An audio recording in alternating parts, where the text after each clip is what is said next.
नमस्कार, मैं राजेश कुमार शर्मा और मेरे चैनल राजनीतिक पक्ष में आप सभी का हार्दिक स्वागत है। हरियाणा की राजनीति में आज वह हो गया जिसको भारतीय जनता पार्टी तो कतई नहीं चाहती थी। आखिरकार विनेश फोगाट और बजरंग पूनिया ने कांग्रेस का दामन थामकर भारतीय जनता पार्टी को तगड़ा झटका दे ही दिया। दोस्तों, ये भाजपा के लिए तगड़ा झटका इसलिए भी है कि एक तो हरियाणा में भारतीय जनता पार्टी पहले से ही अंदरूनी कलह से बुरी तरह परेशान है। उसके कई मंत्री, विधायक और वरिष्ठ नेताओं ने टिकट न मिलने के कारण विद्रोह का झंडा बुलंद किया हुआ है। तो वहीं कांग्रेस ने विनेश फोगाट और बजरंग पूनिया को अपने पाले में खड़ा करके भाजपा की मुश्किलों में और इजाफा कर दिया है। यह तो हम नहीं कह सकते कि इन दोनों खिलाड़ियों के कांग्रेस में शामिल होने से कांग्रेस हरियाणा की सत्ता पर कब्जा कर लेगी, लेकिन आजकल बजरंग पूनिया, विशेषकर विनेश फोगाट का जलवा आम जनता के बीच सिर चढ़कर बोल रहा है। उसने जरूर भारतीय जनता पार्टी हाईकमान के चेहरे पर सिकन ला दी है। दोस्तों, हम सब जानते भी हैं कि पेरिस ओलंपिक में उल्लेखनीय प्रदर्शन करने के कारण आज विनेश फोगाट भारत का बड़ा चेहरा बन चुका है। हरियाणा में एक तरफ भारतीय जनता पार्टी जहां टिकट वितरण के बाद पार्टी में उठी चिंगारी को दबाने के प्रयास में लगी हुई है, तो वहीं भारतीय जनता पार्टी नेतृत्व यह अच्छी तरह जानता है कि पिछले 3-4 वर्षों के दौरान जो भी किसान आंदोलन हुए हैं उनमें हरियाणा के किसानों की बड़ी भूमिका रही है। भाजपा की केंद्रीय सरकार ने इस आंदोलन को दबाने के लिए अपने सारे हथकंडे अपनाए, लेकिन किसानों की एकजुटता का परिणाम यह निकला कि आज हरियाणा में भाजपा को कांग्रेस से तगड़ी चुनौती मिल रही है। सर्वे में भी भाजपा की स्थिति अच्छी नहीं बताई जा रही है, क्योंकि हरियाणा का किसान तो भाजपा से नाराज है ही, लेकिन जिस प्रकार महिला खिलाड़ियों द्वारा अपने यौन उत्पीड़न के खिलाफ बीजेपी सांसद और भारतीय कुश्ती महासंघ के पूर्व अध्यक्ष ब्रजभूषण शरण सिंह के खिलाफ आवाज बुलंद की गई, तो खिलाड़ियों के इस आंदोलन को दबाने के लिए हर वे हथकंडे अपनाए गए जिनको स्वस्थ लोकतंत्र में इजाजत नहीं दी जा सकती। ब्रजभूषण शरण सिंह पर कार्रवाई की मांग को लेकर जिस प्रकार साक्षी मालिक, विनेश फोगाट और बजरंग पूनिया सहित अन्य खिलाड़ियों ने सड़कों पर उतरकर संघर्ष किया और इस आंदोलन को कुचलने के लिए जो विभत्स तरीके अपनाए गए, उसका घाव आज भी हरियाणा की जनता के दिलों में है। वैसे भी दोस्तों, लोकतंत्र में बेशक सारी ताकत आम जनता के पास रहती है, लेकिन हम और आप जैसे आम हिंदुस्तानी को अपनी ताकत दिखाने का यह मौका 5 साल में एक बार ही मिलता है। अब यह अवसर आया है, तो कहीं ना कहीं इन खिलाड़ियों का दर्द तो झलकेगा ही। किसान आंदोलन हो या फिर महिला खिलाड़ियों की इज्जत मान सम्मान को लेकर हुआ आंदोलन, आज भी इसकी टीस कहीं ना कहीं हरियाणा की जनता के दिलों में है। ऐसे में यदि बजरंग पूनिया और विनेश फोगाट ने कांग्रेस का दामन थामा है, तो इन दोनों खिलाड़ियों का यह कदम निश्चित रूप से भाजपा हाईकमान को परेशान करने वाला है। कांग्रेस में शामिल होने के बाद विनेश फोगाट का यह दर्द उभर कर सामने आया भी, जब उन्होंने कहा कि उम्मीदों पर खरा उतरने की कोशिश रहेगी। कांग्रेस ने हमारे आंसुओं को समझा है, बुरे टाइम में पता चलता है कि आपका कौन है। ये देश के लोगों की सेवा का मौका है। नई पारी की शुरुआत मेरे लिए गर्व की बात है। मतलब साफ है कि दोस्तों, महिला खिलाड़ियों के ऊपर हुए अत्याचारों के घाव विनेश फोगाट के दिल में आज भी हरे हैं, और जब वे अपने इस दर्द के साथ आम जनता के बीच जाएंगी, तो उनकी इस आंधी को रोक पाना भारतीय जनता पार्टी के नेतृत्व के लिए आसान होने वाला नहीं है। सबसे पहले तो मैं पूरे देशवासियों का बहुत बहुत धन्यवाद कहना चाहती हूँ, आप मीडिया पर्सन्स का भी, क्योंकि आप लोग ही हम लोगों को इतना through out the journey wrestling में आपने सपोर्ट किया है। तो मैं उम्मीद करती हूँ कि मैं आपकी उम्मीदों पे खरा उतरूँ बिल्कुल। और कांग्रेस पार्टी का मैं बहुत बहुत धन्यवाद करती हूँ, क्योंकि जब बोलते हैं ना कि बुरे टाइम में पता लगता है कि अपना कौन है। जब हम रोड पे घसीटे जा रहे थे, तो छोड़ के बीजेपी को देश में जितनी भी पार्टियां हैं वो हमारे साथ में थी, हमारे दर्द को समझ पा रही थी, हमारे आंसुओं को समझ पा रही थी।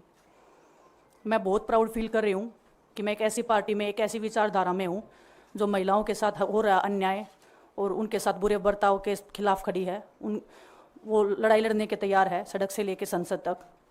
और मैं विश्वास दिलाती हूँ पूरे देशवासियों को, जो मेहनत, जो लगन से हमने रेसलिंग में काम किया है, हम चाहते हैं कि देश के हर एक नागरिक को जो दर्द, जो तकलीफ़ हमने झेली है, खासकर महिलाओं के लिए, हर एक उस महिला के साथ में हम खड़े हैं जो अपने आप को लाचार, अपने आप को बेबस समझती है।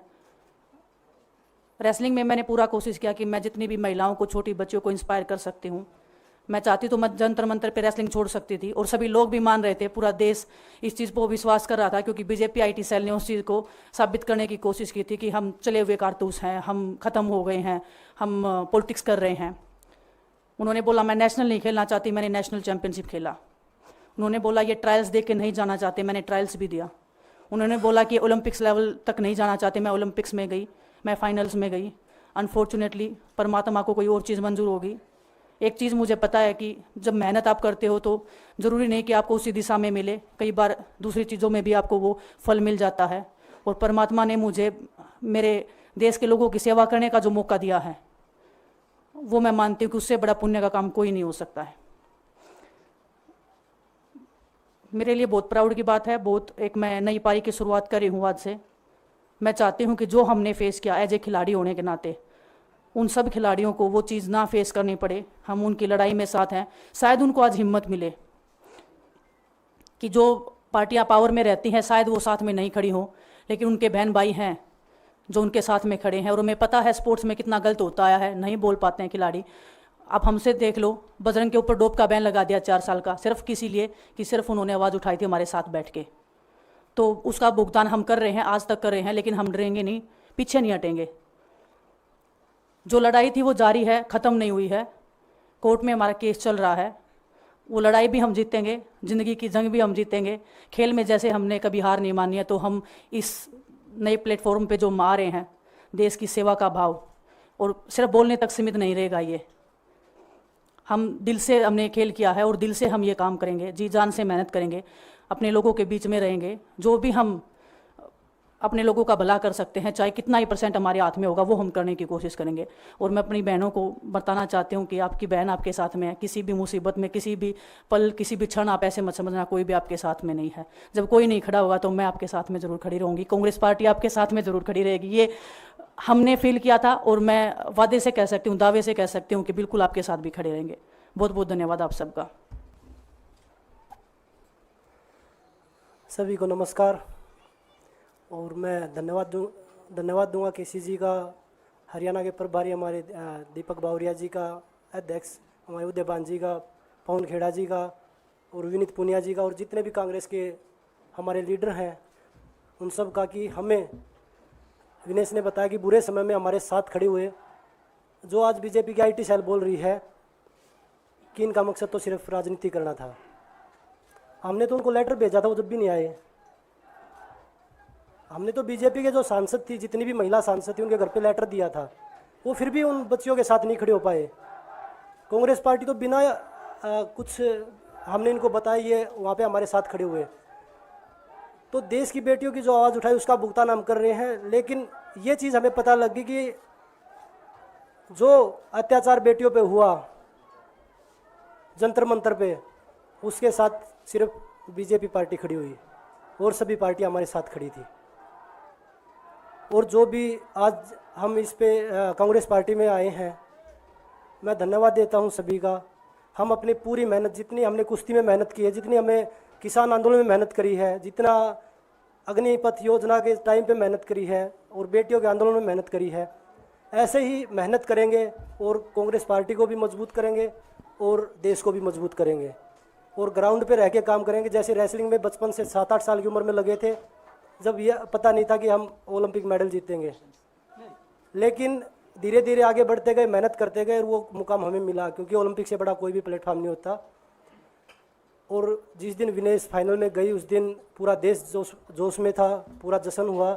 लेकिन अगले दिन जो घटना हुई, पूरा देश दुखी था।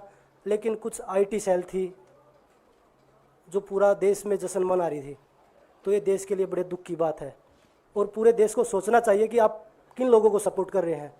जो देश में खिलाड़ियों के साथ, महिलाओं के साथ, किसानों के साथ, जवानों के साथ जो अत्याचार कर रहे हैं, आप उन लोगों को सपोर्ट कर रहे हैं।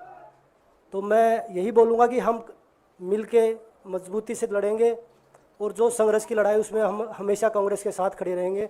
और जो विनेश ने बोला कि हम हर जो महिला, जो बेटियां, देश की बेटियां हैं जिनके साथ अत्याचार होता है, हम उनकी आवाज़ हमेशा उठाते रहेंगे। सभी का धन्यवाद।